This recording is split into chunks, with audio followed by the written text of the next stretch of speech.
Hello and welcome to the special coverage of Mint's India Investment Summit 2020. On the sideline of the panel, I'm in conversation with Mr. Pradeep Udhas of KPMG India. Welcome to the show.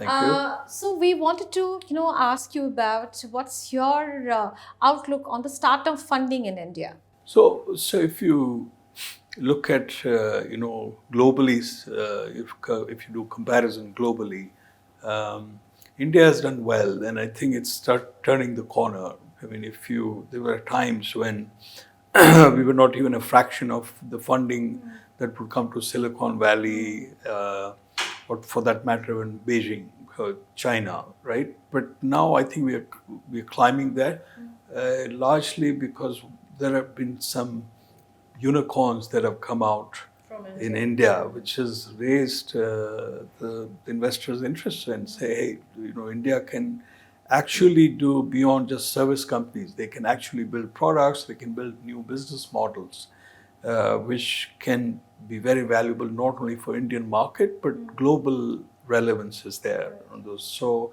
I've seen, many years. I mean, I've been in this space for, a couple of decades, and I feel that some of India's centers for startups, Bangalore, of course, is right up there on top, followed by the NCR region, and then there's Mumbai. When I look at Mumbai, I look at Mumbai-Pune. Actually, it's really together. They're so closely connected.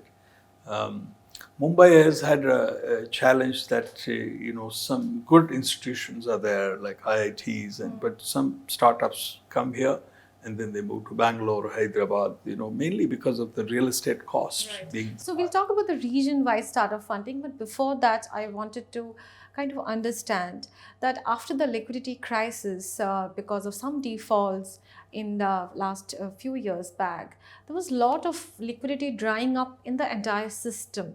How much did that affect the startup funding? Because after all, it's money which is kind of allocated either to funds to fund the startups or to probably manufacturing units.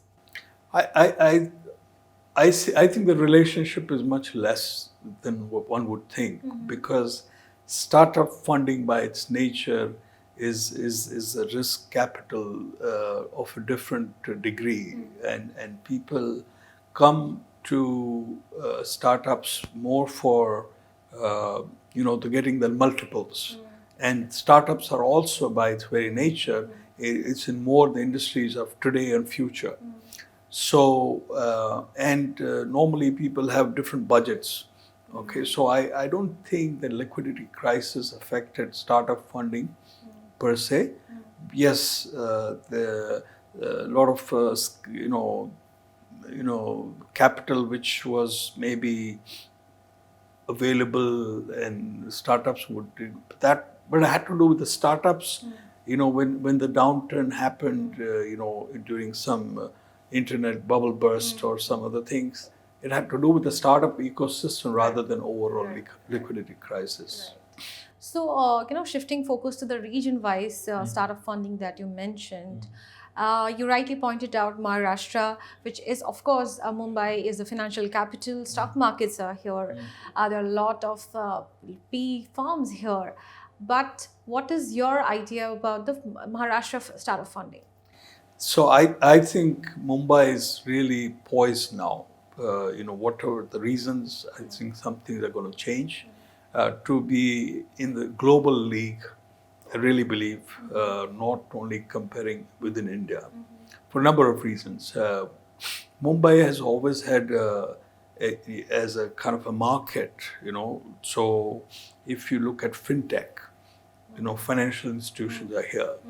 If you look at the consumer space where a lot of startups end up being, the market is here. So you can actually try out your product and scale it right here before taking it anywhere. Media entertainment, of course, is natural. Bollywood is here, etc. So I think Mumbai has had it. There was only one catch. The Achilles heel was, as I was saying earlier, is in the cost of living being high. You can have WeWork and co-working spaces, but co-living is not there because startups will say, look, you have to commute 2.5 hours for a short distance. And it's overall an expensive city. It's an expensive city, right? So on that note, Mr. Udhas, thanks a lot for talking to us. Thank you.